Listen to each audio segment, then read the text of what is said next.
If you are moving to Portugal and wondering what to expect, I want to help you out today. When I made this little video of things I wish I'd known before moving to Portugal, it blew up. It's had over 300,000 views and you guys really wanted a part 2. So today, that's what we have on the channel. So if we have never met before, prazer. My name is Liz and I specialize in helping people relocating or retiring to Portugal to build their confidence and conversation skills in European Portuguese. And that is something that you will need either now or in the future. So click subscribe because I do videos every single week and they're really good. So a quick recap. In my last video, I talked about surviving winter and surviving the bureaucracy, some of the things I've learned about patience and the need to have that. So I won't cover those again in this video, but you can check out the previous video. I'll link it in the description so you can check it out if you haven't seen it yet at the end. So let's get into it. So the first thing people ask me about a lot is healthcare. So here's the deal. Portugal does have its own public health service. So if you did need help for free, you could get it, but it is under a lot of pressure, and to be able to use it officially, you need what is called a número de utente, okay? So this is like your user number for the healthcare system. And to get this, you have to go to your local centro de saúde, okay? Local health center. So the one thing about this is that once you register, you fill in a form there, give them all your details. It does take a long time for this number to actually come through. I think mine took about 6 months, so you just need to be aware of that. So a lot of people, not just people moving here, but also Portuguese people, do opt to have private health insurance. So to give you some context on that, I've been paying about 45 euros for health and dental cover, and I got that through my bank when I got my bank account. So a visit for a doctor for me now costs 15 euros.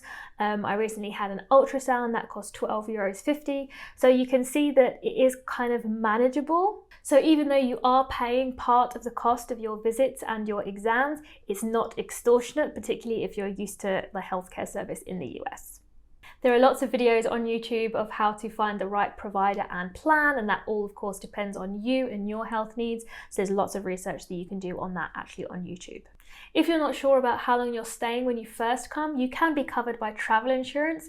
I actually had to go to the doctor for something super routine when I first came here, and I didn't have health insurance set up yet because they do take 3 months to kick in. So I was really glad I still had that travel insurance active so that it could cover me for those costs, because without the insurance, if you do go to a private hospital, then it is extremely expensive. Another really important thing when you're going to a new place is, what do I pack? Well, I'm going to tell you what not to pack. Bearing in mind, I live in Lisbon and that is very hilly and there are lots of cobblestones. So I literally cannot remember the last time I wore a pair of high heels, unless they were wedges. So they are something that you absolutely do not need. In contrast, what you do need is a really, really good pair of sandals, something like a Birkenstock that has a really heavy sole and good grip, because if you're walking up and down, pounding the pavements, your feet are going to be shredded to pieces if they're in something flimsy. I made this mistake. I had some really pretty sandals, I think from New Look or something, that were really cheap and had barely any sole. And within a couple of weeks, my feet were just in tatters and they were really, really sore as well because I didn't have any support.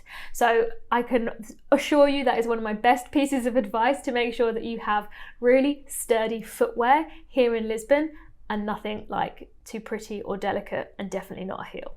I can't tell you the number of times I have slipped on the cobblestones in the hills when it is raining. Just forget about it. Please just make sure that you look after your poor little feet. Something else to bear in mind when you are packing is that Portugal is very mild. So even in the winter time, if the sun is out, you can get very hot. But in the summertime, in the shade, you can also get very cold.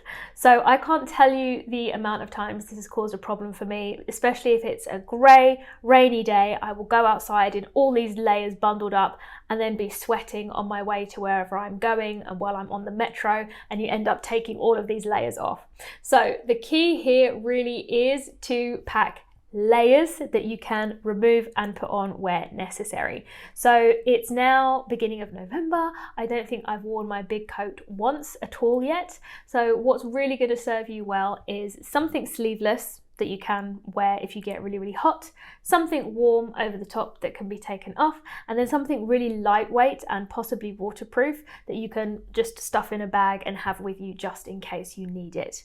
It really doesn't rain much, to be honest, not to the point where it's problematic, so also just an umbrella will do on the few rainy days that we do have, but packing layers is my number one tip for what to wear in Portugal. Also, along the lines of what to pack are things that you can't really get here or that are more expensive here. So I'm always surprised at how expensive toiletries are here. Even if you get them in the supermarket, they can be expensive. So I often stock up on my favorite bits when I am back in the UK, because the price in places like Boots and Superdrug is much cheaper, especially for sun cream, and that is also something you are going to need here. We're not as used to it on a day-to-day basis wearing sun cream in the UK, so I do think I have actually probably damaged the skin on my face from not being careful enough about wearing sun cream, particularly on my face day in, day out when we do have this strong sun. So that's something I would possibly recommend buying before you come and putting in your suitcase. Something else that's also really expensive here is electronics. So if you need an upgrade on your laptop or your phone or whatever it is, then it's best to get it where you live rather than waiting to get it when you're here. So next one is Lisbon specific. A big mistake I see people making when they move here is being late for something because they took the bus. If you need to be somewhere on time, do not take the bus. But if you are not in a rush, then they are useful because they cover a lot more of the city than the metro does. The metro only has 4 lines. So for me, for example, to go from where I live in Penha da França to the Amoreira shopping centre, for example, which is on the other side of the city, we do have a bus that basically goes door to door, but I will only get it if I'm not trying to get there for a certain time. If I'm trying to go to the movies, for example, and I don't want to miss the beginning, I'm not going to be getting the bus. The metro is good, but it doesn't cover as much of the city as it could. It is being expanded now, but I tend to only get the metro if I'm staying on one line. If I'm going from Arroios down to Caixo de Sodré, for example, that's all one way on the green line. If you have to change or change multiple times on the lines, then it isn't really worth it because it takes so much time to change platform and then wait again for another train. So if you were only going one extra stop, you might as well have got off on the original stop and walked. So that's something to bear in mind about the metro. The great thing, of course, about Lisbon is that you can walk so many places. It is a very walkable city, but back to my first point about the shoes, you want to make sure that you have your good shoes so that you're prepared for that and that you're nice and fit, because yes, we do have lots of hills in Lisbon. You do not need a car in Lisbon. In fact, it is hell and I would not recommend it. But of course, if you're living outside of Lisbon, especially if you're living in a more remote area, then you are going to need a car. That's a whole other kettle of fish. We recently did that and it was quite the experience. But you can check out other videos on YouTube. I know that Algarve Addicts has one about how to buy a car in Portugal and what that process looks like.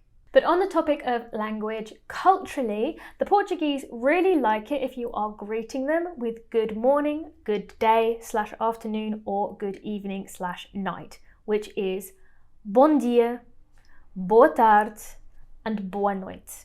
So actually just saying a hello and launching into a question, they can actually feel that it's quite rude. So it's really nice to know that this is something that they prefer to be greeted with, and you can practice the pronunciation in other videos of mine.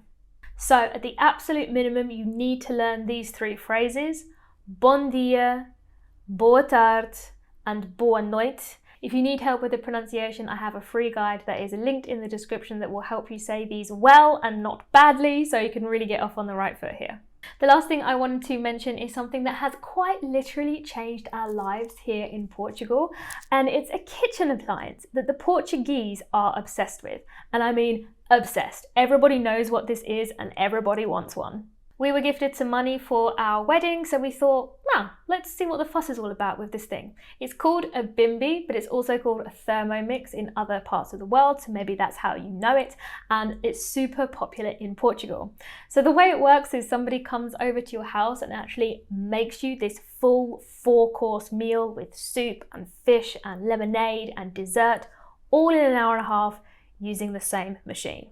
I'm not even sponsored by these guys. That would be cool if they ever see this video. But honestly, it's something that has really saved us time and stress, especially since we've been living quite a way away from a supermarket where we're living at the moment.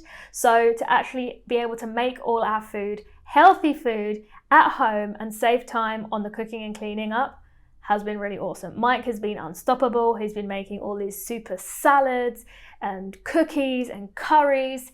He's a changed man. So if you aren't a great cook like us, and especially if you have children and you're getting yourself settled in Portugal and it's all a bit stressful and you want something that was going to help your day-to-day life out, I really recommend this gadget. I've managed to talk for ages again, so I will stop now. But if you have more questions about life in Portugal, then please put them in the comments below. I'll be more than happy to get back to you with my little information that I have from 5 years in this amazing country. I love, love, love my life here. I think you will love your life here too. I'm excited for you, I'm rooting for you, and I'll be back next week with my usual language lessons. So hit subscribe and come back. I hope to see you there. Ciao for now.